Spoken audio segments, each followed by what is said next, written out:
Anong nangyari sa'yo, Amara? Ba't ganyan ang itsura mo? May sumubok sa akin tong bahay ko, Yana. Sinulatan ng X. Wala pa akong nakakaengkwentro na ganong nilalang. Kaya hindi ko rin masabi pa sa'yo ang mga detalye tungkol sa kanila. Pero sa tingin ko, kailangan na talaga nating gawin yung paghahandang sinasabi mo. Baka may maitulong ako sa'yo. Sabihin mo lang, gagawin ko. Ayoko pa sanang ibahagi ito sa kahit na sino kasi wala pa akong ideya tungkol sa langis na to. Pero heto, meron ka ring libro tungkol sa paggawa ng langis, di ba? San galing to, Yana? Oo, meron nga akong libro para sa mga paraan ng paggawa ng langis panabla. Pero kakaiba to ah. Parang yung mga albularyong may kopya ng ganitong libro. Mga batikan na talaga. Galing yan kay ina. Pero hindi yung libro na yan ang inaalala ko, Amara. Kung ganon, ano pala? Amara! Amara!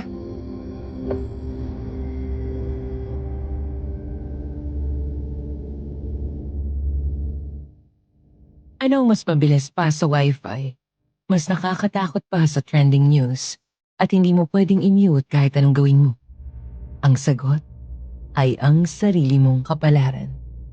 Mahal kong Miss Ligaya at sa lahat ng bumubuo ng Aswang Confessions, may isa akong lihim na kahit ang mga apo ko ay wala pa ring idea sa ngayon.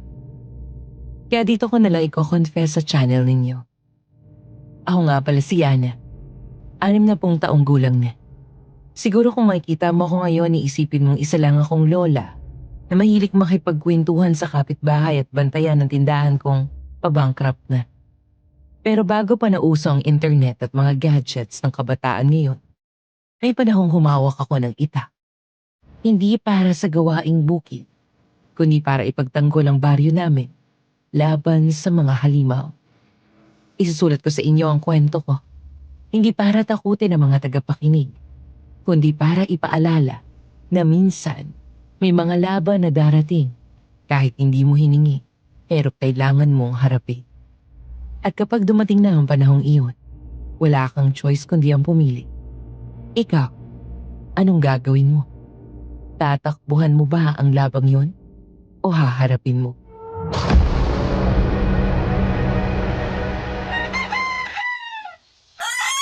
Yana, gising ka na ba, iha? Pasok po kayo, Aling Vilma. Bukas po yung pintuan. Nako, mukhang maaga pa yata kitang naistorbo, iha. Pasensya ka na ha. Magkapi ka muna. Ayos lang, Aling Vilma. Nakasalang pa naman yung iniinit kong tubig. May taki na naman siya. Tamang-tama, gagawa ko na yung salabat. Pwedeng ipainom muna sa kanya yon, tapos hahaplasan ko muna siya ng langis.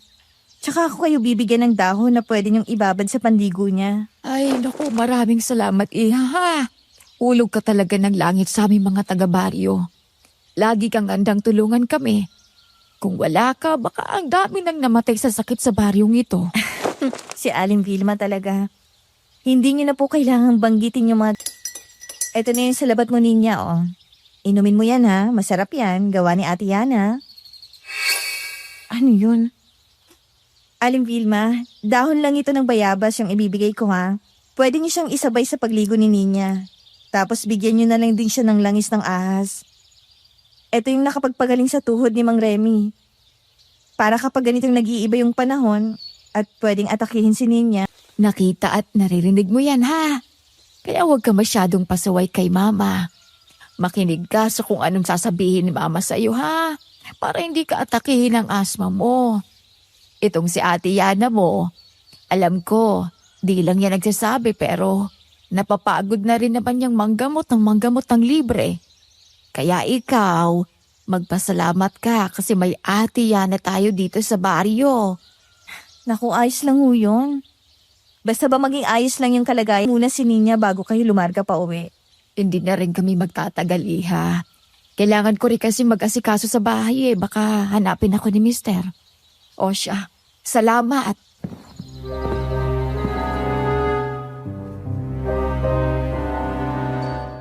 Ganun na lang ang routine ng buhay ko, Miss Ligaya.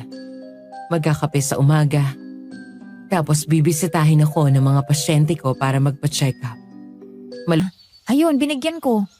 Pupunta sana ako sa plaza kasi may palabas daw ngayon. para dun sa mga bata dito sa baryo. Kaso ayun, nakita kong kalalabas lang ni na Aling Vilma tsaka ni Ninya dito sa bahay mo. Yayayain na lang din sana kita eh. Gusto mo bang sumama? Naku, hindi na. Mas magandang makapagpahinga ako. Baka kasi pag dumagsa ulit yung pumunta dito sa bahay, baka hindi ko maasikaso pag pagod ako. Gusto ko nang tumigil sa panggagamot eh. Pakiramdam ko kasi yung pangarap ko bilang albularyo ay mapupunta lang sa wala. Kita mo, hindi kasing dami ng pasyente mo ang nagiging pasyente ko. Hindi ba't mas ayos kung wala tayong pasyente pareho? Kasi ibig sabihin nun, maayos ang takbo ng buhay nila at wala silang problema. Tingin ko, yun yung dapat nating ipagdasal. Tsaka wag kang tumigil. Kasi regalo yung kakayahan na meron ka, Ama. Wala. Tara na nga, samahan mo na ako sa plaza. Oo, sige.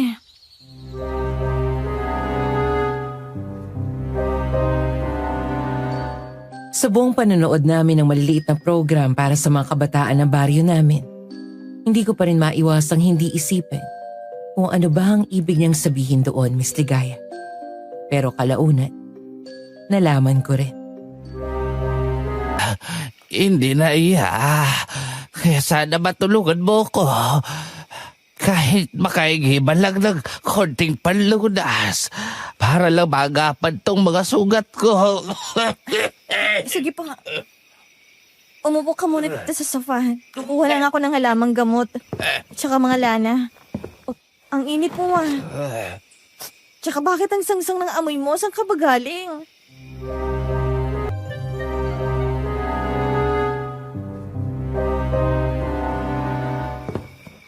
Ano po bang nangyari? Ay may naghabol sa akin sa gubat. Nasubsob ako tapos sumabit yung noo ko sa dulo ng kahoy. Kaya yun. Pinagkakautangan ba yung tinakbuhan mo? Niya sa kanyang katawan. Sa bawat haplos ko, dumadaing siya, Miss Ligaya, at mas lalong lumalala rin ang kanyang ubo.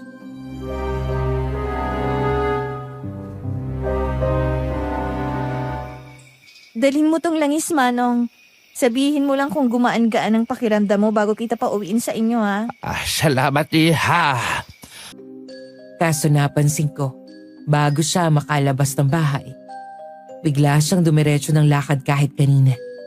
Nakakapagtaka dahil hinang-hina naman siya, Miss Ligaya. Sana pala pinilit ko na lang siyang manatili muna dito sa bahay. Mukhang hindi pa niya kaya eh. Ay, sayana. Hayaan na nga. Sana lang makauwi siya ng ligtas kung saan man siya pupunta. Kung pa ng patay na hayop sa labas Kung sino ka mang nangkitrip sa akin, binabalaan kita. Huwag ngayon. Umalis ka na habang hindi pa ako bumabangon dito sa kama. Kasi sisiguraduhin kong mata mo lang ang walang latay pag pinatulan ko yung pankitrip mo. Irereklamo ko kayo bukas kay Kapitan.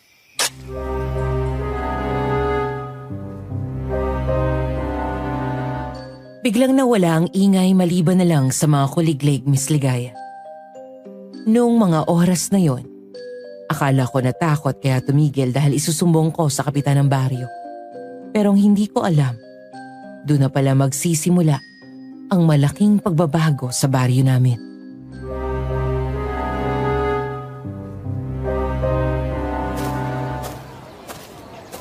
Aling Vilma, pabili nga po ng miswa, sardinas, tsaka sibuyas. Kalahating mantika na rin po. Bakit po palang daming tao ngayon sa plaza? Fiesta na po ba? Ay, naku, hindi. Pinagkaguluhan kasi kaninang umaga yung bahay ni Elder Fatima. Dahil may nag-iwan ng baboy na nawakwak yung lamang loob sa labas ng bahay niya. Tapos, may bakas ng dugo sa pinto na X ang nakasulat. Ang sabi, mukhang daliri pa raw ang ginamit pang sulat. Ekis, may iba pa po bang narinig si na Elder Fatima nung gabing yon? Napadaan dito si Kapitan kanina. Ang sabi niya, parang may nagbubungkal daw ng lupa sa bakuran ni na Elder Fatima. Tapos may kumakatok. Pero nung pinagbuksan ng mga apo niya ng pintuan, wala naman palang tao sa labas. Doon lang nakita ng matanda yung wakwak na baboy. Mukhang may gustong mangapit bahay dito sa baryo natin, Aling Vilma. Anong ibig mong sabihin, Iha? May naranasan ka na bang ganyan dati? Hindi po sa pananakot pero pamilyar na pamilyar po ako sa ganyang senaryo. Kung tamang inala ko, binisita rin nilang bahay ko kagabi. Akala ko simpleng pantitrip lang. Ere-report ko pa naman sana sila kay Kapitan. Iba na pala. Yana, Aling Vilma. Magandang umaga po. Pabili nga po ng isang marble sa Aling Vilma. Yana, nabalitaan mo na ba yung nangyari kagabi kina Elder Fatima? Lalaro ng itsura ng baboy ah. Oo. Kakakwento lang sa akin na Aling Vilma ang nangyari. Mukhang gustong sakupin tong baryo eh. Ang iyang mga halimaw na yan. Halimaw? May umaali-aligid na nilalang sa baryo natin? Ito na yung sigarilyo mo, Alex. At kung ano man niyang umaaligid na yan dito sa atin, sana naman magbago na isip nila. Maliit lang tong baryo natin. Wala silang mahihita rito. Papalit-palitan rin kasi ang klima ngayon eh. At ang alam ko kapag ganitong sitwasyon, talagang naghahanap sila ng lugar na malilipatan nila. Nagustuhan siguro yung simoy ng hangin dito sa atin. Kaya ito yung target na lugar. Mukhang kailangan nating paghandaan yung pagdating nila. Magpapatulong ako kay tatay na kumuha ng bolos sa bukid. Kailangan na rin naming ayusin yung palibot ng bahay namin. Palalagyan ko ng mga asin sa kabawang kinainay. Sisimulan ko na rin gumawa ng mga panibagong langis. Nandito pala kayo, Alex, tsaka Yana. Anong pinag-uusapan niyo? May pinaghahandaan lang. Mamaya pag-usapan natin. Sige, Yana. Pagkatapos niyan, samahan mo ko sa barangay hall. Pinuntahan kasi ako ni La Carlota sa bahay eh. Ang sabi niya, pinapatawag daw tayo ni Kapitan para kausapin. Tungkol dun sa pagkawala ng aso ni Mang Cardo. Nako, ano daw nangyari? Parang kanina lang ang bali-balita. Yung tungkol sa iniwang baboy sa labas ng bahay ni Elder Fatima. Nagpa-blatter kasi kanina si Mang Cardo kay Kapitan Aling Vilma. Ang sabi ng anak ni Mang Cardo, sinubukan daw nilang habulin kagabi. Dumaan daw sa bakuran namin ni Yana. Kaya nagbabaka sakali raw na may narinig kami kagabi ni Yana. O kahit nakita man lang yung anino na dumaan. Eh di yun na nga ang dumaan kagabi. Masyado namang palata yung mga lagalag na yon. Ikaw ba, Amara, may narinig ka ba? Wala. Pero kumulo yung langis na bagong gawa ko kagabi. Mukhang may kailangan tayong salubungin dito sa baryo ah. Magandang araw po. Pwede po bang magtanong? Ano yun pre? Bagong salta po kasi ako galing kabilang bayan. Tanong ko lang kung may pwede pong tuluyan dito sa baryo nyo.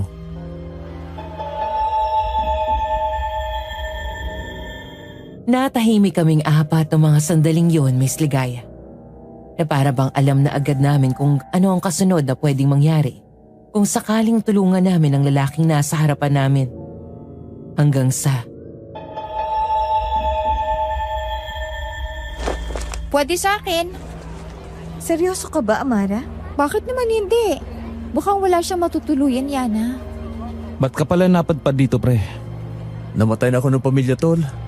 Palaboy-laboy kasi ako ilang linggo na. Di ko na matiis na hindi humingi ng tulong. Palaboy-laboy? Mukha namang malinis ka. Manahimik ka na lang, Yana. Pagpasensyahan mo ng kaibigan ko, ha? May buwan ng dalaw yata yan ngayon kaya masungit eh. Ako nga pala si Amara. Ikaw, anong pangalan mo? Frank. Ayos lang, Amara. Naintindihan ko. Ay, naalala ko tuloy yung kapatid kong babae. Ganyan din siya noong nabubuhay pa. Masungit pag may dalaw, kaya naiintindihan ko yung kaibigan mo. Sigurado ka ba talaga dyan sa desisyon mo, Iha? Wala naman sigurong masama kung tumanggi. Basta para sa kaligtasan, di ba? Hayaan niyo na siya, Aling Vilma. Yan ang gusto niya eh. Alis po muna ako. Pupunta lang ako ng barangay. Yana! Yana, sandali lang. Hintayin mo naman ako. Asikasuhin mo muna yung bisita mo, Amara. Sumunod ka na lang pagkatapos. Don't tell me, Yana. Nagsiselos ka. Ha? Bakit naman ako magsiselos? Walang kaselos-selos doon, Amara. Ang sabihin mo, Yana, naiinggit ka. Wala namang masama kung i-offer ko yung bahay ko. Dahil may pangangailangan yung tao, di ba? Taga dito ka. Sana alam mo yung salitang pakikisama. Huwag mo namang iparamdam sa tao na hindi siya welcome sa baryo natin. Pinagsasabihan ka lang na asikasuhin mo yung bisita mo bago ka sumunod sa barangay. Nag-offer kang patuluyan tapos iiwanan mo dun sa tindahan ni Aling Vilma? Mukha bang alam nun kung saan yung bahay mo? Sana ayos ka lang. Hindi eh. Pakiramdam ko, nagsiselos ka. Hindi ka ba marunong makontento? Nasa sayo ng lahat ng atensyon at pamumuri ng mga tao rito. Tapos ganyan ka pa umasa sa bagong salta sa baryo natin? Ewan ko sa'yo. Yana! Yana!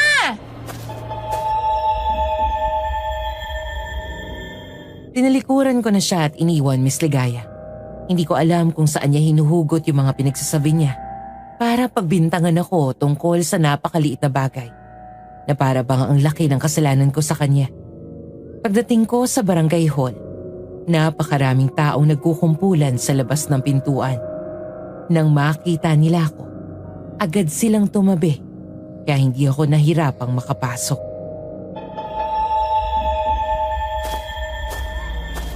Ano bang nakita mo nung gabing yon, Eliza? Noong gabi pong yun, galing po kami ni nanay sa bukid. Tapos po, nung malapit na po kami sa bahay, nagpaalam po sa akin si nanay na dadaan muna siya kina Aling Nora. Kaya ako na lang muna po yung naglakad pa uwi.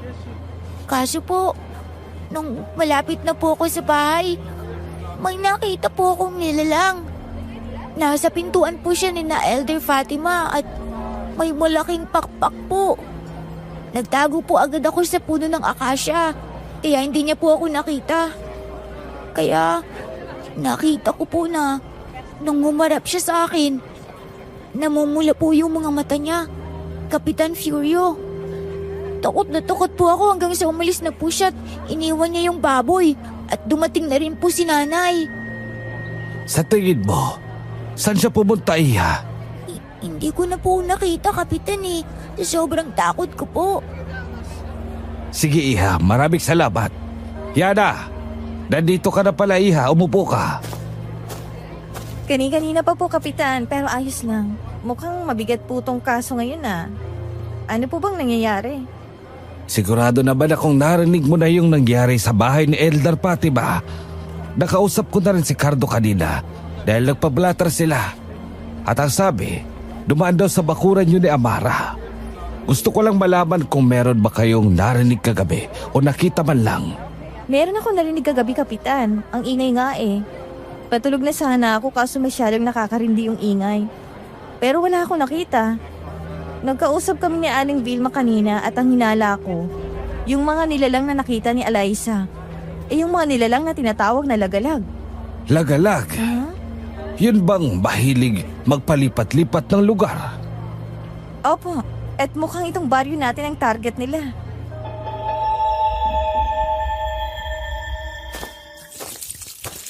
Yana? Tama? Oh, ikaw pala, Frank. Anong ginagawa mo rito? Gusto ko lang sana makipagkwentuhan.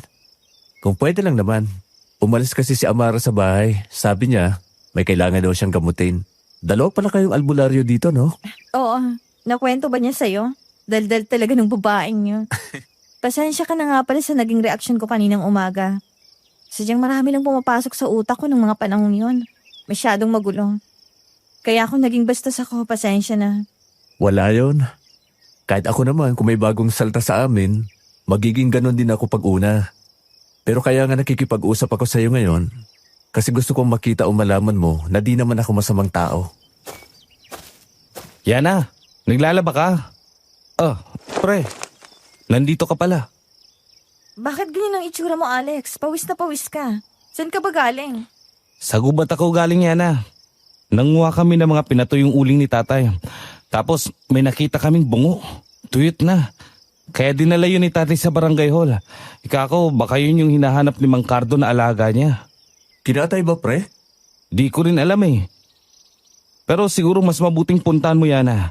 Baka sakaling may ideya ka kung anong klaseng tao yung gumawa nun. Sige, tatapusin ko muna ito tapos susunod na ako sa inyo. Mauna na kayo ni Frank, Alex. Sige, sige. Tara na, pre.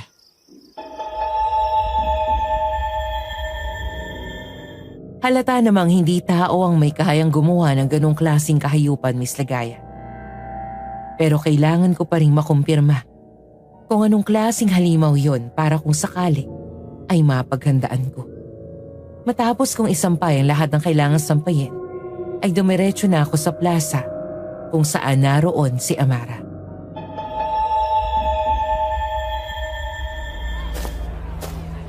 Kapitan, magandang hapon po. Nasaan na po yung sinasabi ni Alex na nakita nila yung tatay niya? Nandun sa barangay hall.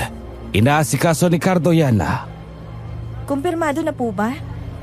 Tao po ba talagang gumawa nun, Kapitan? Mukhang hindi iha. Mukhang yun yung ulo ng kadugtong ng katawan ng winakwak at iniwan sa labas ng bahay ni Elder Fatima. Kapitan, sa tingin ko po kailangan na nating maganda. Simulan niyo na pong maglagay ng mga panabla sa palibot ng bahay ninyo. Para kung sakaling subukang pasukin tong baryo natin ay handa tayo. Tama po si Amara, Kapitan. Tingin ko, hindi na rin muna tayo dapat tumanggap ng mga bisita na taga-ibang lugar. O kahit magpatira man lang sa mga bahay natin para lang makasigurado tayo.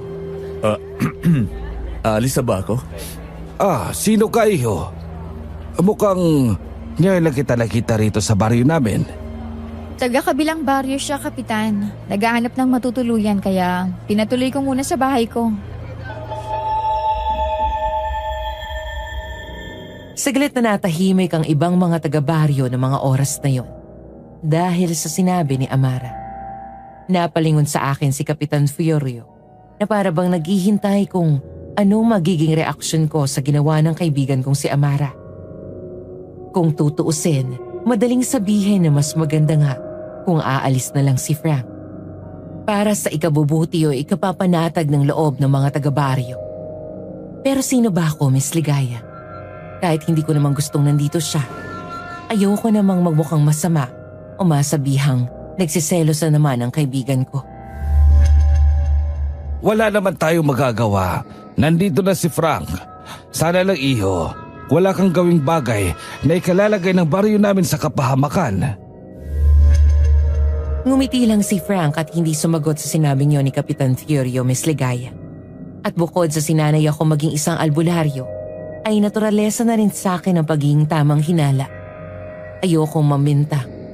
Pero may kakaiba akong nararamdaman sa presensya ni Frank.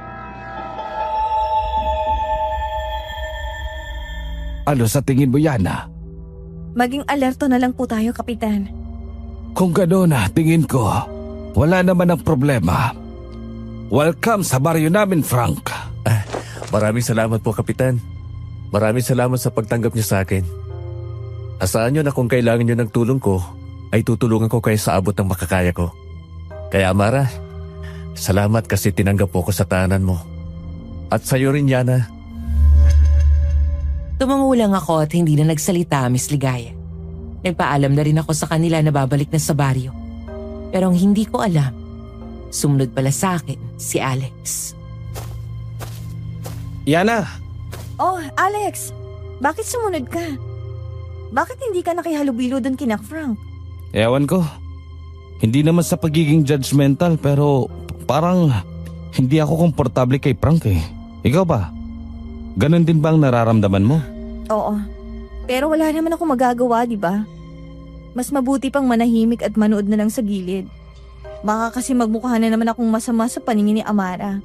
Sabihin pa niyang sinasapawan ko siya. Ano bang nangyayari doon kay Amara? May napapansin na akong kakaiba sa kanya eh. May competition bang namamagitan sa inyo? Wala Siya lang naman ang nag-iisip nun. Sige na.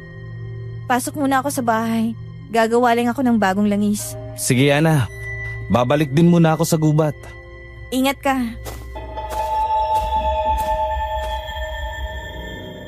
Madaling araw nang maisipan kong simulan na ang paggawa ng mga panibagong panabla. Tingin ko kasi hindi ko yun magagawa pag umaga sa kadahilan ng baka ipatawag na naman ako kina Kapitan Fiorio o baka may problemang hindi inaasahan. Hinanap ko yung libro ni Lola Donita na naglalaman ng mga kasangkapan na pwede kong gawin para sa gagawin kong langis nang makita ko ang isang librong pamilyar na pamilyar sa akin. Ito yung libro ni Naina. Naalala ko nung sinabi niya nun sa akin na pwede ko na itong buksan. Pagganap na akong albularya sa edad na 25. Sabi pa niya, siyang magbibigay nito sa akin. Hindi ko naman alam na ako pala mismo makakatuklas kung ano talagang laman nito. Nang buksan ko ito, natigilan ako, Miss Ligaya. Sa totoo lang, hindi ko alam kung anong unang dapat kong maging reaksyon. Kung dapat bang magulat ako, mamangha o maguluhan, dahil ang bumungad lang naman sa akin ay isang litrato na makaluma na. At sa aking hinuha, litrato iyon ng mga sinaunang tao. Paano? Mga babae at lalaki na may suot na balaban. Hawak ang mga itak at sibat na may kakaibang ukit. May mga marka ang balat nila. Parang orasyon o anting-anting. Matitigas ang mukha nila. At ang mga mata, parang hindi natutulog. Sa likod nila nakaandusay ang mga halimaw. Mga katawan ng aswang. At sa ilalim ng litrato, isang linya lang ang nakasulat. Ang mga mananabas, tagapuksa ng mga aswang. Akala ko ba? Linyada lang ng mga albularyo itong pamilya namin. Bakit may aswang nang kasali? Sinimulan kong basahin ang nilalaman ng librong yon, Miss Ligaya. Nakasulat doon ang kasaysayan ng mga mananabas. Mga albularyong hindi lang nanggagamot, kundi mandirigmang sinanay para pumatay ng aswang. Nakita ko ang mga paraan nila, paggawa ng langis, paghahabi ng pananggap, at paggamit ng itak na may dasal na nakaukit. Pero higit pa roon, nakasulat din doon ang mga aral at dasal na itinuro ng mga magulang ko sa akin noon. Mga paraan ng panggagamot, pagbabantay, at pakikipaglaban. Doon ko lang naintindihan. Hindi lang pala basta may dugong albularya ako. Mas naging malinaw sa akin na dugo rin ng mga mananabas ang nananalaytay sa akin. Kung sino ka man, magpakita ka! Hindi ako natatakot sa'yo! Harapin mo ako! Kinuha ko yung bolo na nakalagay sa lamesa at matapang na sinugod ang kung sino mang naninindak sa labas ng pamamahay ko. Pero paglabas ko, nagulat ako noon sa natagpuan ko. Si Amara. Pawis na pawis siya at may iilan pang talsik ng dugo sa damit niya. Miss Ligaya nang makita niya ako, parang hindi niya na rin alam ang gagawin niya. Ano nangyari sa'yo, Amara? Ba't ganyan ang itsura mo? May sumubok ko sa akin tong bahay ko, Yana. Sinilatan ng X. Hinabol ni Frank pero hindi ko alam kung saan na sila nakarating. Ano? Nasaan si Frank? Wala ka bang pantabla na inilagay sa palibot mo? Wala. Ikaw, yung pintuan mo rin. Merong nakasulat na X, Yana. Noong mga panahong yon, hindi ko na rin alam kung alin ba yung uunahin kong gawin, Miss Ligaya. Ang hanapin si Frank para malaman ko anong klaseng nilalang ba yung kakaharapin namin. Ang langis o si Amara na parang nawala na rin sa katinoan niya. Pumasok ka muna dito sa loob, dali. Gagawan kita ng salabat. Diyan ka na muna. May ideya ka na ba kung anong klaseng nilalang to, Yana? Bukod sa yung mga uri nila ay tinatawag na lagalag, wala pa akong ibang alam. Sa buong buhay ko, wala pa akong nakakaengkwentro na ganong nilalang. Hindi ko pa rin masabi sa yung mga detalye tungkol sa kanila. Pero sa tingin ko, kailangan na talaga natin gawin yung paghahandang sinasabi mo. Baka may maitulong ako sa'yo, sabihin mo lang gagawin ko. Ayoko pa sanang ibahagi ito sa kahit na sino. Kasi wala pa akong ideya tungkol sa langis na to. Pero heto, meron ka ring libro tungkol sa paggawa ng langis, di ba? Saan galing to, Yana? Oo, meron nga akong libro para sa mga paraan ng paggawa ng langis panabla. Pero kakaiba to. Parang yung mga albularyong may kopya ng ganitong libro mga batikan na talaga. Galing yan kay ina. Pero hindi yung libro na yan ang inaalala ko, Amara. Kung ganon, ano pala? Amara? Amara? Sa susunod na lang, Yana, ha? O di kaya bukas. Tara, ilabasin natin. Paglabas naming dalawa ni Amara, natagpuan namin si Frank na punong-puno na rin ng dugo ang katawan. pati na rin ang damit niya. Baka sa mukha niya ang takot at pag-aalala na animoy may nagawang malaking kasalanan.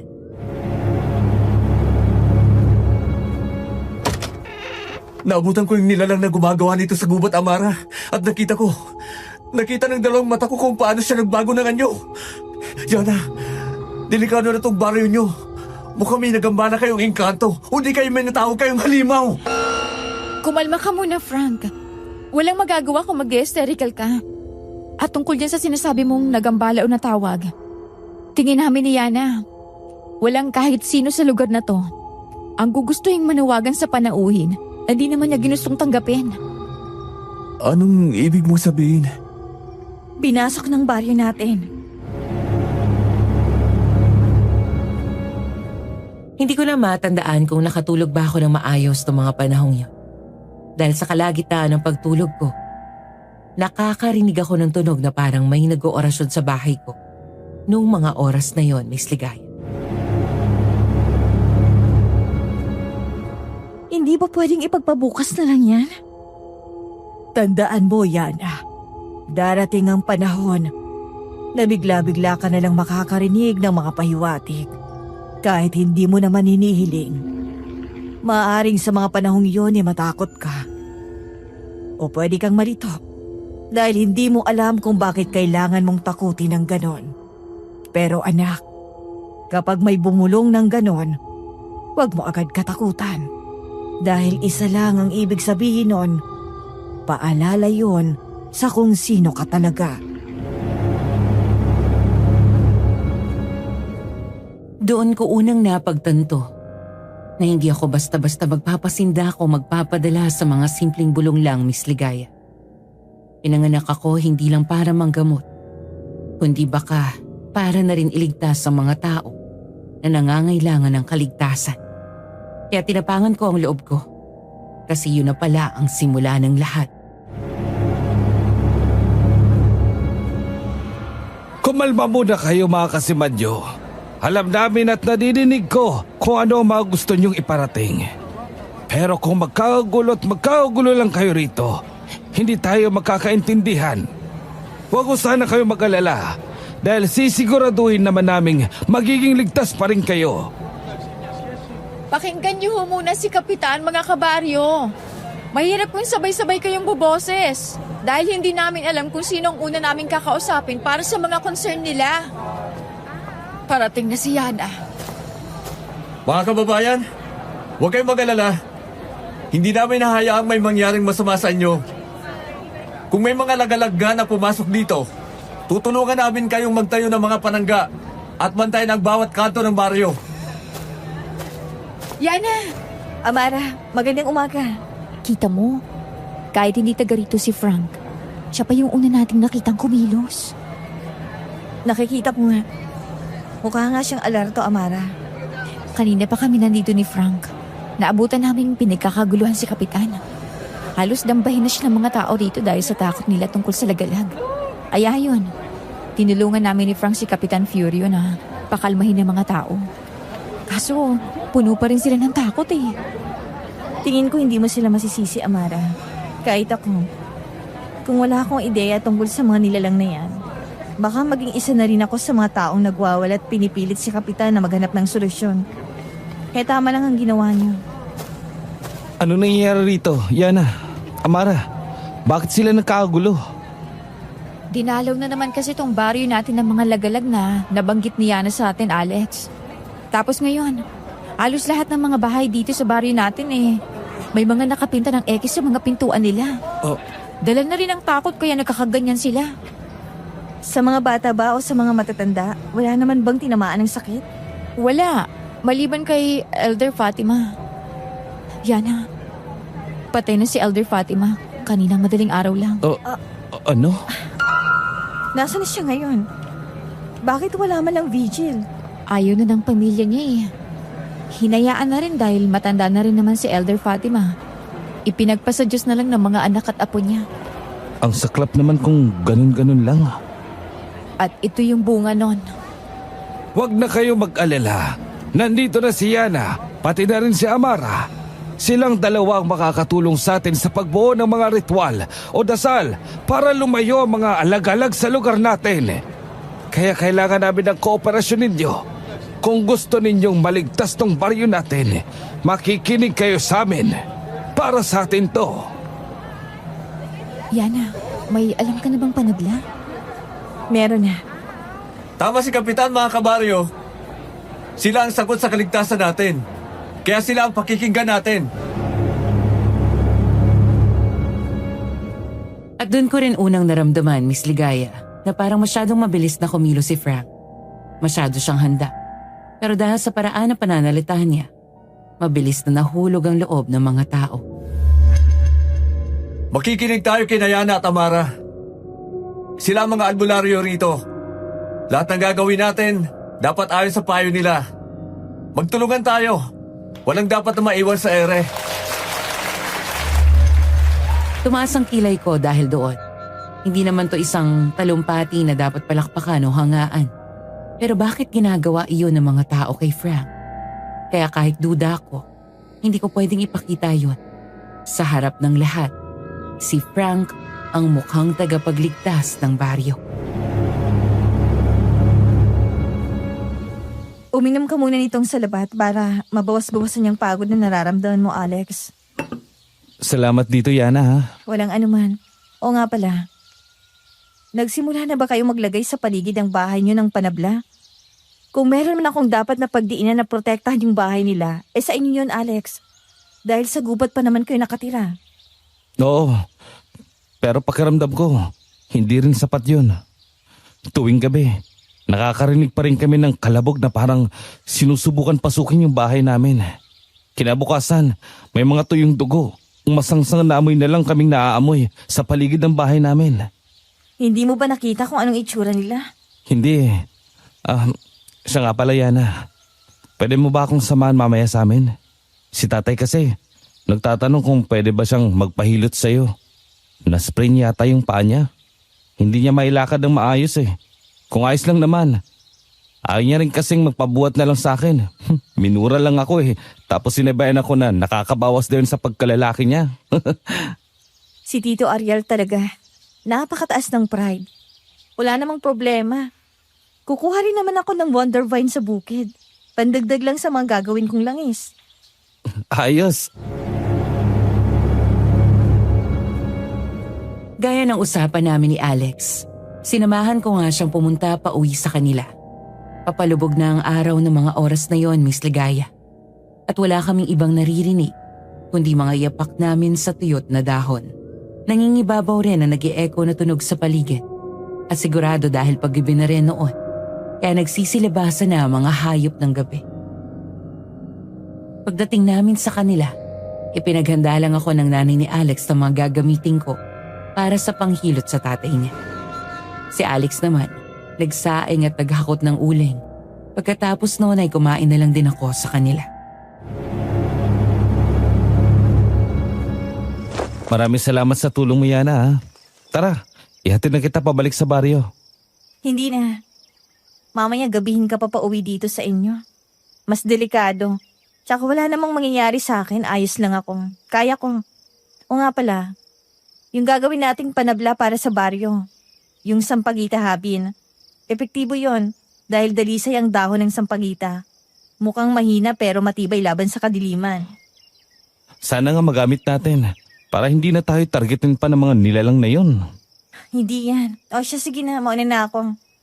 Hindi na ako magpapahatid. Sigurado ka ba? Mas mapapanatag kasi ako kung maihatid kita.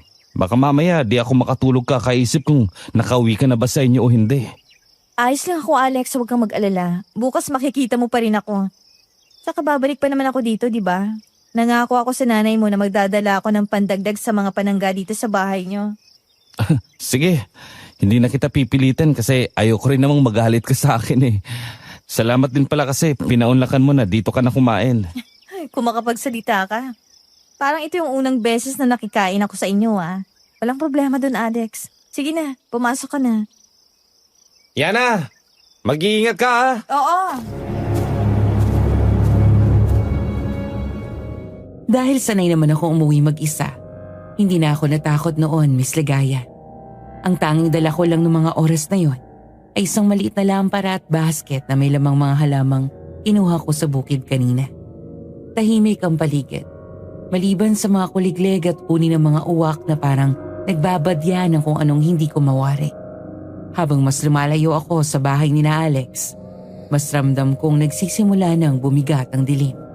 Sa bawat hakbang ko, umabalik-balik sa isip ko ang sinabi ng mama ko nung nabubuhay pa siya. Anak, kapag gabi, makinig ka sa lupa at hangin. Hindi lahat ng panganib nakikita. May iba, ramdam lang. At nung mga sandaling yon, ramdam kong may kakaiba. Biglang gumalaw ang mga dahon sa kanan ko, kasabay ng malamig na ihip ng hangin. Akala ko hayop lang, pero nang huminto ako, may mga aninong humarang sa daraanan ko. 1, 2, 3. Hindi sila ordinaryong tao. Mapupungay ang mga mata, namumula, at ang mga ngipin, mahaba't matutulis. Kung siniswerte ka nga naman, tayo nang nilalapitan ng biktima natin. Biktima? Sino nagsabi sa inyong payag akong maging biktima nyo? Abay matapang ka pala, Ining. Balita ko. Lanya, dito ka pa talaga sumuko sa harapan ko? Kahay baka iya. At ramdam kong alam mo yan. Nahihirapan ako sa aura mo pa lang. Hindi makakatagal ang mga tulad kong matanda at hindi na kasing lakas ng iba at preskong mga kadugo ko. Anong ibig mong sabihin? Hindi ka ba natatakot na pwede kang datnan dito ng mga kadugo mo na wala ng buhay? Hindi nila ako madadatnan dito. Kasi maglalaho naman agad ang katawan namin pag pinaslang kami. Nakaalam ko. Ramdam kong dugo mo nang nagsasabi. Hindi ka katulad ng iba. May dugo ka ng mananapas. Ang taging kalaban namin na nakapagpapahina sa amin. Pero kakaiba ka. May halo ka rin kapangyarihan na dapat ay hindi na sana naipamana pa. Magkikita pa tayong muli, Albularia. Huwag kang magpanggap na isa ka sa kanila. Sa huli, luluhod ka rin sa amin! Sa isang iglap naglaho sila sa paligid. Naiwan akong nanginginig habang yakap-yakap ang lampara. At nanunuot ang sinabi ng matandang aswang sa utak ko. Hindi ko alam kung paano ako nakauwi sa baryo, Miss Ligaya. Pero ang alam ko lang, nagsimula ng gumising ang isang bagay sa loob ko. At hindi ko na yun kayang itanggi pa.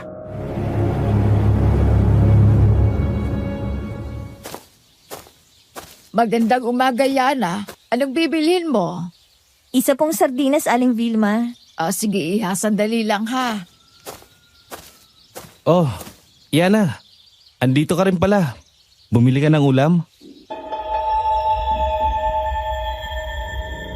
Tumango ako bilang sagot, Miss Ligaya. 2 linggo nang nakalipas mula nung mga engkwentro ko sa mga nilalang kagabi.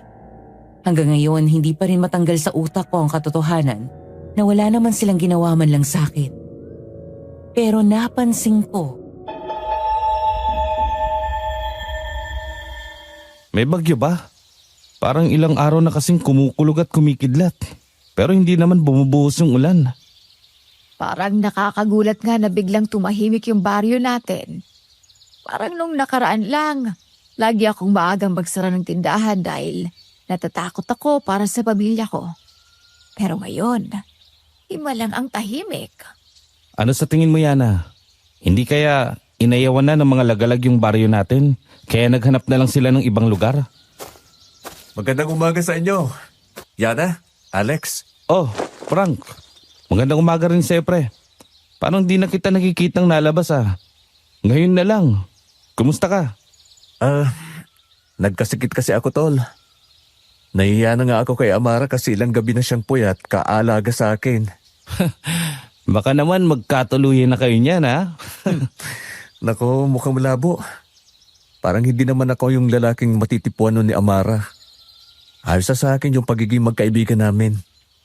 Tingin ko, hindi pa kami magkarelasyon. Mas titibay ang magiging samahan namin. Naku, Frank, iho. Pagpasensyahan mo na tong si Alex, ha? Masyadong pilyo talaga tong batang to. Pero huwag kang mag-alala kasi mabait naman yan. Bagay kasi sila Aling Vilma, ikaw naman. Yana, ayos ka lang ba? Tulala ka dyan Ano nangyari sa kamay mo, Frank? Ba't parang ang putla? Wala to. Nagkasakit kasi ako, di ba?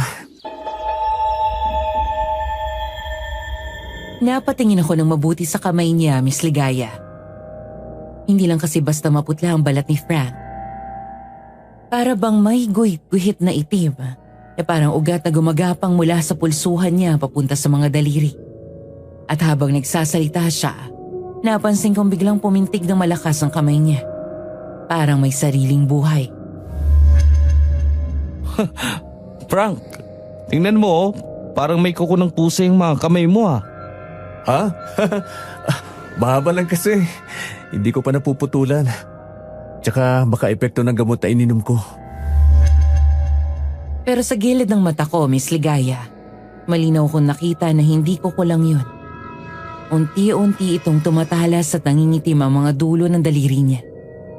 At hindi lang yun ang unang beses na napansin kong may kakaiba sa kanya.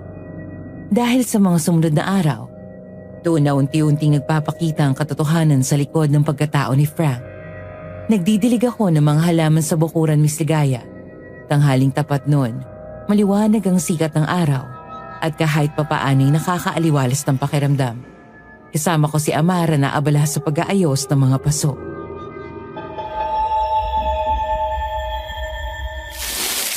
Ang lilusog na ng mga halaman mo, Yana. Baka sa susunod, buong bakuran mo puno na ng gulay at bulaklak. Mas mabuti na yun, Amara. Mas ligtas kasi sa pakiramdam kapag may inaalagaan ka. Nakakarinig kami ng yabag na papalapit sa amin mula sa kalsada. At nang lingunin namin, nakita namin si Frank. Dala ang sombrero niya at nakasuot ng kupas na kamiseta. Ngumiti naman siya sa amin. Pero sa hindi ko maipaliwanag na dahilan, naramdaman kong may kakaiba sa kanya. Uy, nandito pala kayo. Magandang hapon, Yana. Hinanap kita sa loob ng bahay, Amara. Nandito ka pala. Frank, dapat nagpapahinga ka pa. Huwag ka muna magpapagod. Sabi mo kagabi, di ba? Masama yung pakiramdam mo? Ayos lang ako, Amara. Kailangan ko rin makalanghap ng sariwang hangin. Nung tuluyan na siyang makalapit, sumabay ang isang amoy na hindi ko maipaliwanag, Miss Ligaya. Amoy na parang pinaghalong bakal at hayop na nabubulok. Hindi ito karaniwang amoy ng pawis sa sugat. At lalo kong naramdaman habang dahan-dahan siyang humawak sa gilid ng paso. Parang sinusubukan niyang huwag ipahalata ang panginginig ng kamay niya. Frank, naamoy mo ba yon? Amara, parang amoy bulok bigla dito sa bakuran. Ha? Ano bang amoy? Wala naman Tumingin sa akin si Frank at saglit na kumurap. Pero nakangiti pa rin. Sa gilid ng bibig niya, parang may kumikislap na itim na marka na mabilis ding nawala. Kaya akalain mong guni-guni lang. Wala. Kung ganun, pwede ba akong tumulong sa inyo? Ayoko kasing humiga lang ng humiga. Baka mabinat pa ako. Oo naman. Wala namang problema sa akin. Ayos na yan para hindi na bumalik yung sakit mo. Habang nagdidilig ako, napansin kong nakatingin si Frank sa mga halaman. Para bang may iniisip na malayo. Tilapit niya ang kamay niya sa paso at doon ko nakita, Miss Ligaya. Nangingitim na ang dulo ng mga kuko niya. Napasinghap ako sa sobrang higpit ng kapit niya. Nabasag ang gilid ng paso. Nahulog ang ilang piraso ng lupa at ugat sa sahig. Frank! Anong ginagawa mo? Nasaktan ka ba? Ha? Pasensya na. Hindi ko sinasadya. Baka magalang talaga yung paso. Pero hindi ako naniwala sa kanya, Miss Ligaya. Sa ilalim ng araw, malinaw kong nakita. Parang kumikibot-kibot ang ugat sa pulso niya. Gumagalaw na parang may sariling buhay. At saglit parang nag-ibang kulay ng kanyang balat. Dumidilim, parang kaliskis na hindi kumawari. Frank, ano ba talagang nangyayari sa'yo? Kailangan ko na tong simulan. Kumuha ako ng maliit na palayok at inilapag sa ibabaw ng baga. Inilabas ko mula sa supot ang mga pinatuyong dahon ng wondervine, ilang piraso ng ugat ng luya at isang maliit na bote ng langis ng niyog. Sa tabi nito, maingat kong inihanda ang ahas tawas, ang pinakailap na sangkap. Ito ang langis na nasa libro nila ina na nakasulat na hindi ito madaling gawin at sinasabing may kakayahang sumipsip ng malas at itaboy ang mga nilalang ng gabi. Habang dinudurog ko ang ahas tawas gamit ang bato, parang may naririnig akong umaalingaw-ngaw na may hinang tunog sa paligid. Isang boses na hindi ko maintindihan kung anong sinasabi. Pero pinilit ko na lang na huwag yung pansinin at isinintabi ko, Miss Ligaya. Pero ramdam kong tumataas na ang aking mga balahibo. Hindi ako pwedeng matakot. Ito lang ang paraan para lumakas ang pananggana to. Hindi sapat. Babalik kami. Iisa-isay namin kayo. Hindi. Hindi kayo makakalapit sa amin. Pinakuluan ko ang langis niyog, tsaka sinunod ang mga dahon at ugat. Nang matapos ay ibinuhos ko ang pinulbos na ahas tawas. Biglang lumalim ang apoy at parang may nalunod na anino bago muling sumiklab ng mas maliwanag na apoy. Sa lakas ng lupa, apoy at hangin, sa tulong ng dagat na walang hangganan, mula sa abo, mula sa liwanag, ibalik ang lakas, palayasin ng dilim. Habang hinahalo ko ang langis, naramdaman ko na lang na parang may mga matang sumilip sa bintana ko, Miss Ligaya. Mapupula yun at kumikislap. Mabilis ko itong nilingon, pero agad ding nawala. Lampara lang na kumikibot-kibot sa hangin ang nakita ko. Hindi ka totoo. Guni-guni ka lang. Magiging isa ka rin sa amin. Sa ngalan ng dugo, sa ngalan ng lahi, hindi ako mababaling. Hindi ako madudungisan. Kung anino ka man, sa anino ka bumalik! Biglang nagliyab ang langis sa palayok at nagkulay asul ang apoy, Miss Ligaya. Napaatras ako, pero alam kong tama ang proseso na ginagawa ko. Ramdam ko lumakas ang panangga sa bawat galaw ng kamay ko. At sa kabila ng bulong at multo ng mga mata sa dilim, hindi ako umatras. Tapusin na natin to bago sila makapasok. Kinaumagahan, bumungad ang isa na namang balita, Miss Ligaya. Isa na namang alagang hayop sa baryo namin ang nawala. Pero sa pagkakataong ito, hindi lang basta-basta nawawala ang hayop na yun. Kundi natagpuan din nila ang katawan ng isang kambing. Wasak ang tiyan at wala ni isang patak ng dugo sa gitna ng plaza. Diyos ko po. Kagabi pa malakas ang tahol ng aso. Hindi ko lang pinansin. Yan pala, may gumagala na naman. Kung ganito na kalala, hindi na pwede yung basta kandado lang at ilaw sa paligid. Kailangan na natin ng panangga. Yana, totoo bang makakatuloy yung sampagita habi na sinasabi mo sa akin nung nakaraan? Oo. Ang turo sa amin nun, sampagitang pinakaayaw nila. Hindi lang amoy, kundi ang mismong habi ng mga bulaklak. Nagiging harang kasi yung bulaklak na yon at hindi nila basta mabubutas. Pero kailangan nating magsama-sama para magawa natin ng marami. Kausapin natin si Kapitan para malaman niya itong gagawin natin at para siya na rin mismong makapagsabi sa mga kapitbahay. Ako nang bahala dyan, iho.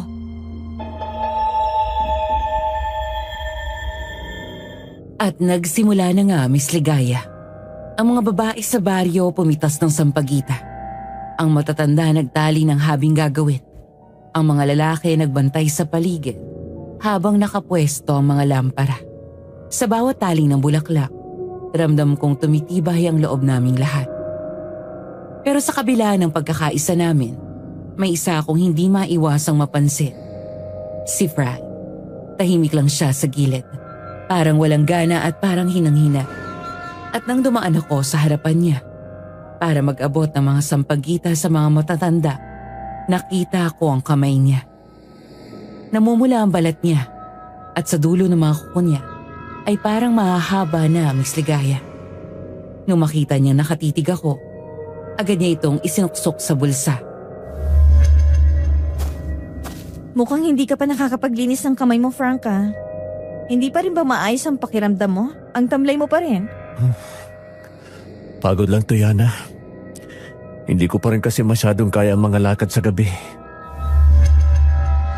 Pero hindi ako naniwala, Miss Ligaya. At lalong tumindi ang kutob ko nang dumating si Amara. Masama ang tingin niya sa akin at parang mainit ang ulo. Yana, kailangan pa talagang ikaw ang manguna sa lahat ng to? Hindi pa pwedeng ipasa na lang sa mga matatanda? Parang masyado ka nagmamagaling eh. Natigilan ako sa sinabi niya, Miss Ligaya. Noon si Amara ang laging unang pumupuri sa mga ginagawa ko. Ngayon ramdam ko ang paglayo niya. Ang pagbabago. Hindi ko alam kung selos ba yon, takot o kung may iba pang dahilan. Pero isang bagay ang malinaw sa akin. Hindi na kami pareho ng dati. At dahil yon sa isang tao. Amara, huwag ka namang makipag-usap ng ganyan kay Yana. Kayong dalawa ang kailangan ng baryo natin. At kung magtatalo kayo, paano magkakaisa ang mga taon yan? Kaming dalawa? O siya lang? Kasi sa nakikita ko, parang siya lang naman ang nangunguna sa lahat ng to eh. Ni hindi mala ako na-imporma na may gagawin pala. Kung hindi ko pa pinuntahan dito. At ano to? Sampagita? Paano sa tingin mo makakatulong ang sampagita sa pantaboy sa mga nilalang sa gabi? Baka tawanan ka lang nila. Hindi ko alam kung bakit grabe mo akong insultuhin, Amara. Pero bilang isang albularya, dapat alam mo na bago tayo tuluyang maging ganap na albularya, tinuruan tayo, hindi ba? At dapat alam mo na ayaw ng mga nilalang ng gabi ng sampagita. Naiwala mo ba yung libro ng mga paggawa ng langis? Libro? Meron kayong ganun? Oo, Frank. Ginagamit naman yung bilang gabay para sa paggawa ng mga langis namin. O kung anumang ritual. Pero si Yana, meron siyang libro na sinasabi niyang galing sa ina niya. Anong libro? Makakatulong ba para itabo yung mga nagpupumilit pumasok sa baryo natin? Higit pa doon, Frank. Talaga? Baka pwede nating magamit yan, Yana. I-share mo naman sa amin kung anong laman nun. Maiwan ko muna kayo. Babalikan ko lang yung mga nakapagsimula na. Hindi na simple yung pagdududa tong nararamdaman ko, Miss Ligaya.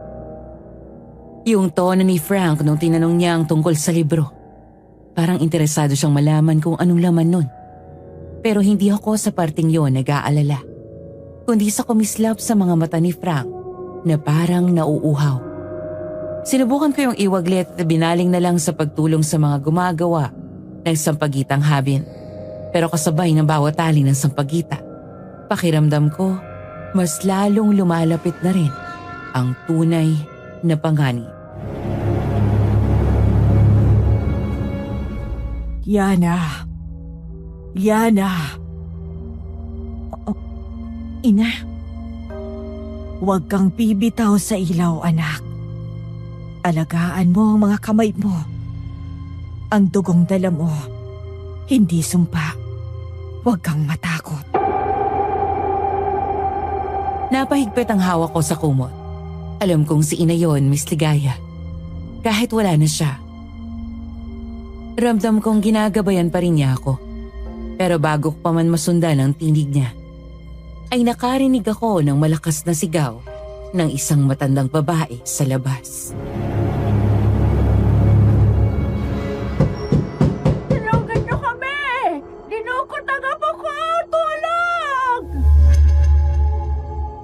Biglang bumulaga ang ingay sa buong baryo. Ang mga sigaw na yon ay hudyat na wala na kaming oras. Hindi na lang bulong ang nagpapaalala sa akin, kundi sigaw ng kasalukuyan ng mga taong nangangailangan sa tulong ko. Yana! Yana! Tulungan mo ko. Yung anak ko, tinagit ng mga aswang. Ano pong nangyari, Aling Vilma? Yana, dinukot nila si Ninya. Nakita namin nilipad palabas ng bintana. Yung mga lagalag, pati bata, di na nila pinapalampas.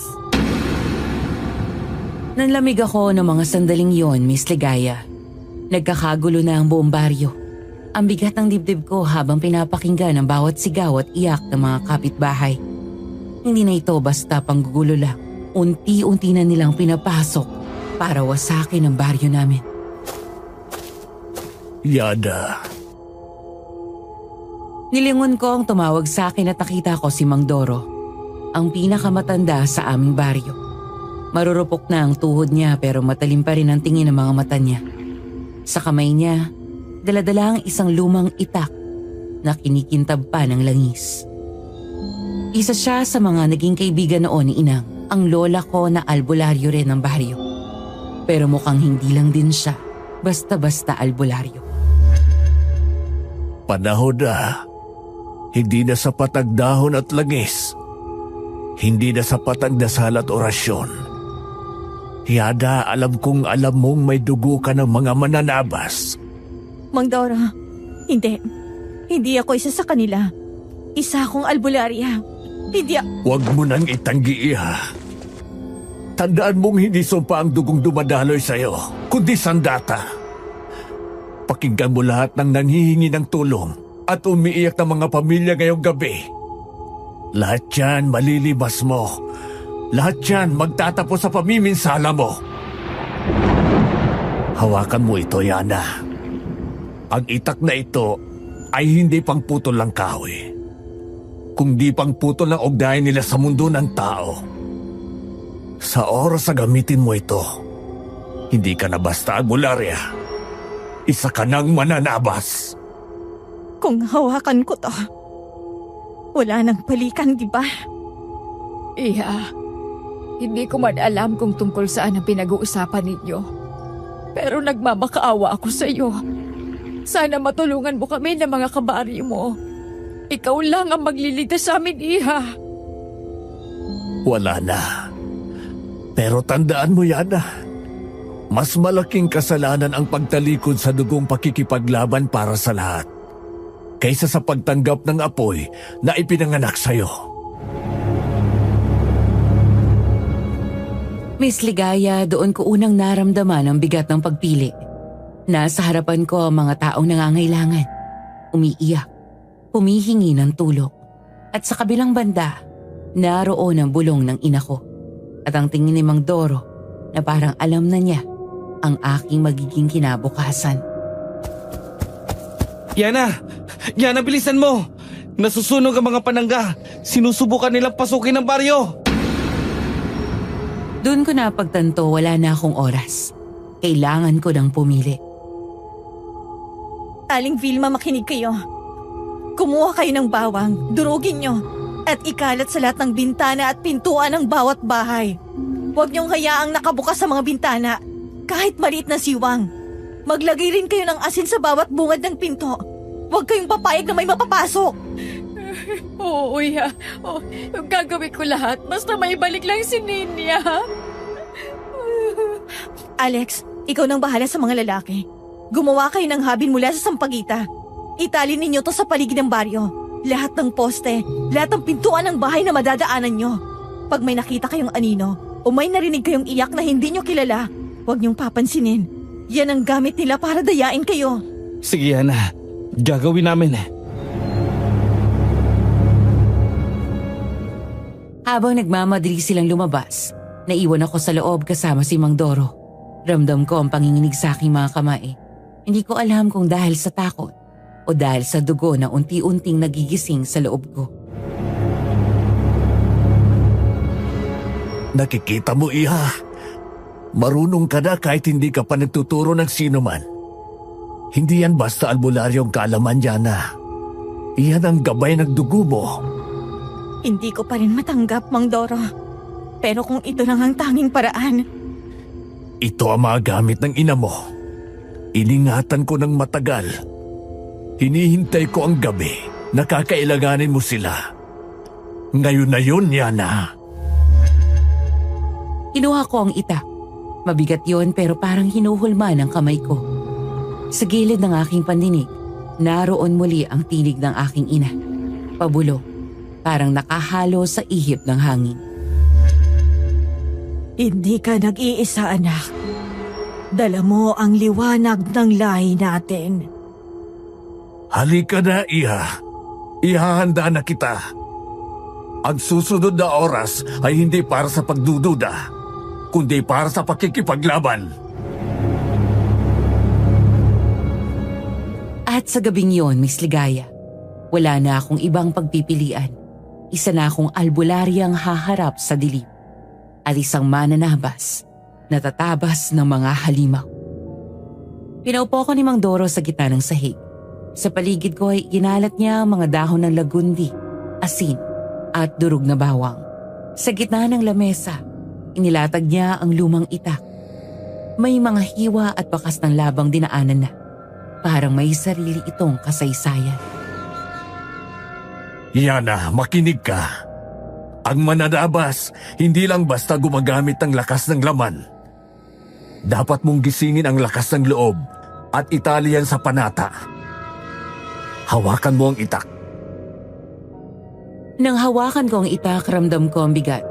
Hindi lang sa bakal kundi sa dugo at pananagutan na dala nito. Sa liwanag ng buwan, sa gabay ng ninuno, pinuputol ko ang talikala ng anino at kadiliman.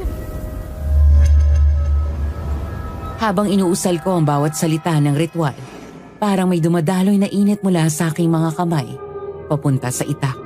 Nagumapaw sa dibdib ko ang takot, at kasabay nito, isang kakaibang lakas na naramdaman ko sa katawan ko, Miss Ligaya. Tandaan mo, Iha, ang mga kamay mong yan ang puhunan mo. Ang sabi ng ina mo noon, kailangang alagaan mong mabuti ang mga kamay mo. Dahil sa bawat hiwa at galaw niyan, may buhay na nakataya. Kaya sa ilang taon mula nung mamatay ang inang at ina mo, nakabantay na ako sa'yo. Hindi man kita direktang kinakausap, pero lagi lang akong nasa tabi mo. Hindi ko inaasahan tong pagsulpot mo, Mang Doro. Pero salamat, kasi naliwanagan ako. Handa na sila sa labas. Halika na, Yana. Hindi na tayo maghihintay sa dilim. Tayo ang sasalubong. Tumindig ako, hawak ang itak. Ramdam ko ang bigat ng lahat.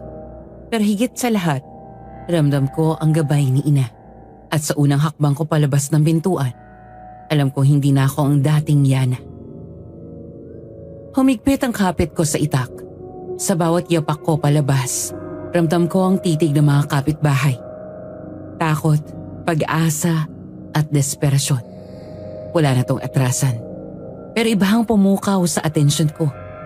Doon sa gitna ng dilim, isang figura ang humarang. Pamilyar ang anyo niya. Pero meron sa kanya na nag-iba na. Nakita ko siya, ang dati kong kaibigan, at ang babaeng ilang gabi kong kasamang nagbabantay sa posibleng mangyari dito sa baryo. Pero ngayon, maputla na ang balat niya at nanlilisik ang kanyang mga mata. May mga ugat din na kumikislap sa ilalim ng balat niya.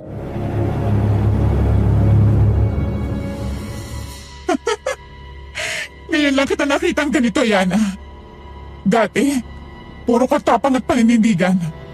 Pero ngayong hawak mo na yan, ramdam ko ang takot mo. Akalain mo nga naman, may kinatatakutan ka rin pala. Bakit hindi ka nalang makisa sa amin? Hindi na siya yung Amara na nakilala ko. Nilamo na siya ng inggit at galit niya sa akin. Hindi ako kagaya niya. Hindi ako kakampi ng mga halimaw na kumikitil ng mga inosente. Grabe. Hindi ko akalain na magiging katulad ka rin nila, Amara. Subukan mong itanggi pa yan kapag nararamdaman mo na kung gaano kasarap ang dugo. Lalo na ng mga bata. Tumindig ang balahibo ko. Hindi ko akalain na yung inakala ko magiging kakampi ko sa pagsagip ng baryo ay siyang unang magiging kalaban ko pa pala. Kung ganyan ang landas na pinili mo, kalimutan mo na naging magkaibigan tayo. At doon nagsimula, Miss Ligaya, ang una kong laban. Laban sa isang taong minsan ko ding tinawag na kaibigan. Nagtama ang mga mata namin. Sa dilim kitang-kita ko kung paano kumislap ang mga ngipin niya. Mahaba at mapurol dahil sa dugo, Miss Ligaya. Ang balat niya punit-punit na parang pilit na binubura ang dati niyang anyo. Pamilyar ang hugis ng kanyang panga. Ang pagkakaarko ng kilay, pero baluktot na. Tinabunan ng mga ugat na itim at nanilisik na ang mga mata. Hindi ako makapaniwalang siya na to. Halos madurog ang dibdib ko. Hindi ko na makita si Amara. Ang natira na lang sa harap ko ay isang halimaw na kailangang patayin. Hindi ko alam kung anong pumasok sa utak mo at pinasok mo to. Pero isa lang ang masasabi ko. Kailangan na kitang tapusin!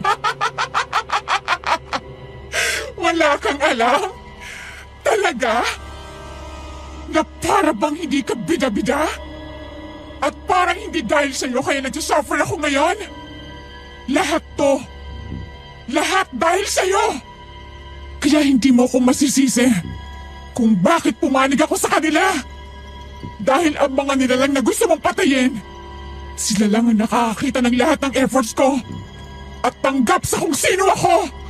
At yung dugo mo, alam ko kung anong klaseng dugo ang dumadali dyan sa katawan mo. Hindi nga ako nagkamali. Matatakot ka dahil hindi itong bagay na kabisado mo. Kaya sige, subukan mo akong patayin. Bakit hindi ka dalag sumama sa amin, Yana? Hayahay ka na?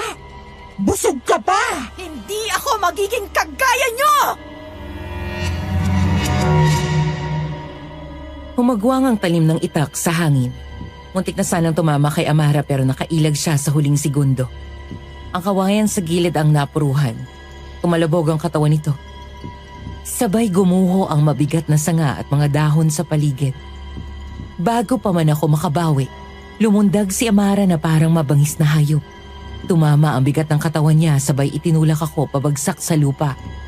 Ramdam ko ang mga kuko ni Amara na kumapit sa buhok ko. Maaaring hinahatak pa atras. Parang gustong punitin mula sa anit. Nagpupumiglas ako. Nanginginig ang mga braso habang pilit na iniangat ang itak. Pero dumadagundong ang dibdib ko sa bigat ng katawan ni Amara na nakadagaan.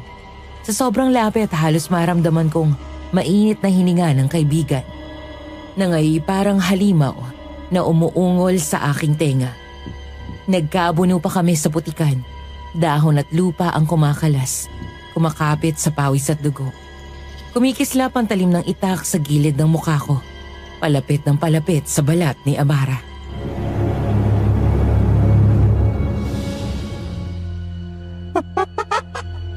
Ang hina mo pala, Yana. Wala kang laban sa akin. Sa ngalan ng liwanag, sa ngalan ng aking ina, huwag mong hayaang lamunin ang bayang ito ng dilim. Parang biglang nabuhay ang paligid. Dumadagundong ang katahimikan. Ramdam ko ang pag-ingting ng hangin, malamig at mabigat. Sa bewang ko kumislot ang sisidlan ng langis. Nagniningning ito ng kusa. Para bang tinatawag ako o pinapaalala kung bakit ako narito. Anong ginagawa mo? Kung hindi ka na maibabalik, Amara, hindi kita hayaang sumama pa sa kanila!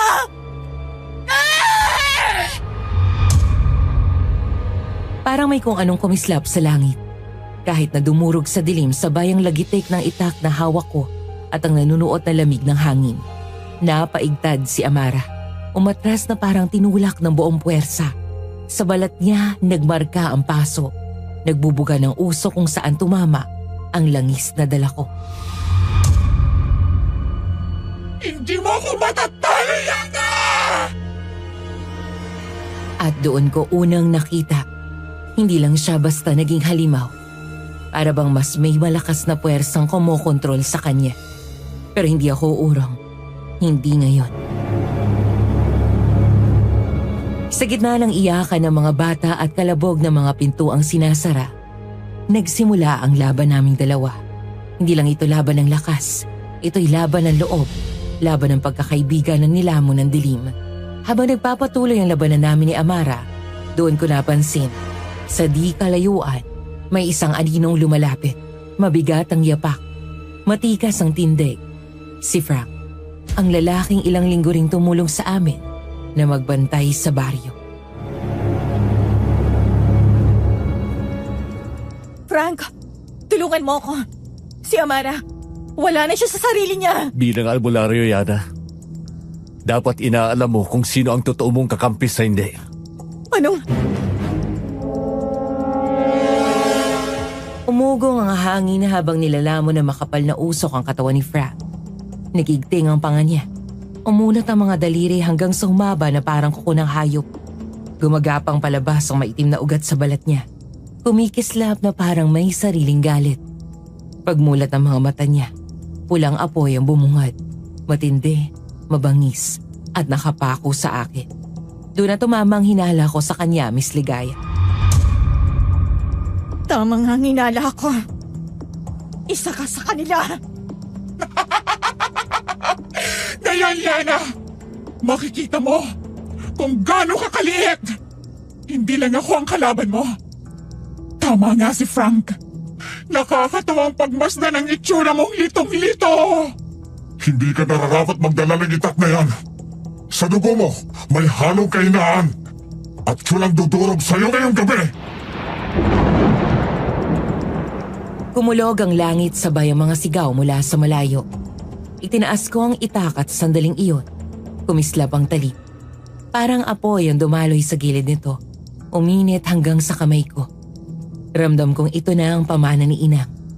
At ngayon lang siya tuluyang nagising sa mga palad ko. Nagkamali ka ng iniisip tungkol sa akin, Frank. Kung inaakala niyang mawawasak niyo basta-bastang baryong ito, hindi! Dahil ako ang magiging wakas niyo!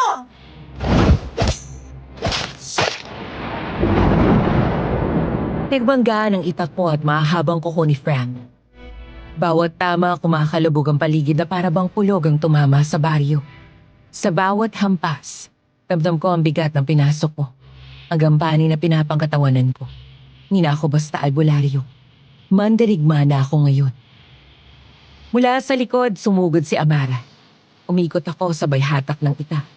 Tumama sa pakpak niya at sa isang hiwa naputol iyon. Narinig ko ang malutong na sigaw niya habang bumabagsak sa lupa. Nagngangalit at umiiyak pero hindi ko na nilingon. Nakatutok pa rin si Frank sa akin. At doon ko nalaman na hindi pa ito tapos. Walang mananabas ang makakatalo sa amin! Kung ganon, ito na ang wakas mo! Ah! Pumulandit ang kidlat sa langit kasabay ng pagsalpak ng itako sa katawan ni Frank.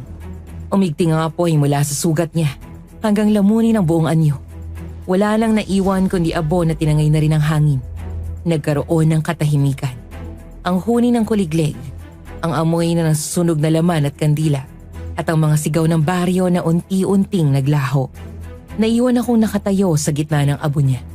Nakakalat ang mga pakpak at bangkay sa paligid. Parang alaala ng kaguluhan. Mabigat ang itak sa kamay ko. Nangingintab pa sa dugo ng halimaw. Hindi ko alam kung tapos na talaga. Pero alam kong wala nang balikan. Ligtas na ang baryo. Pero hindi na ito kagaya ng dati. Walang duda.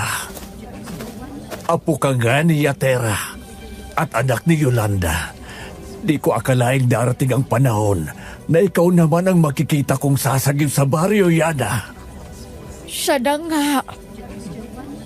Siya na ang mananabas. Kung hindi dahil sa kanya, tapos na tayong lahat. Utang natin sa kanya ang mga buhay natin. Nararamdaman ko ang titig nila. May ilan na lumalayo sa akin. May ilan na lumuluhod. May ilan na umiiyak habang nakatingin sa akin na parang nilalang na hindi nila lubos maintindihan. Takot, pagdududa, paghanga, respeto. Lahat yon sabay-sabay kong nakikita sa mga mukha nila, Miss Ligaya. Wala nang ibang hahawak ng tungkulin na to. Kundi ako lang. Salamat, Yana. Maraming salamat sa katapangan mo. Kung wala ka, baka nilamon na tayo ng dilim ngayong gabi. Hindi ko alam kung paano mo nagawa lahat yon. Pero nakita ko, Yana. Nakita ko kung paano ka lumaban. Hindi ka na lang albularyo.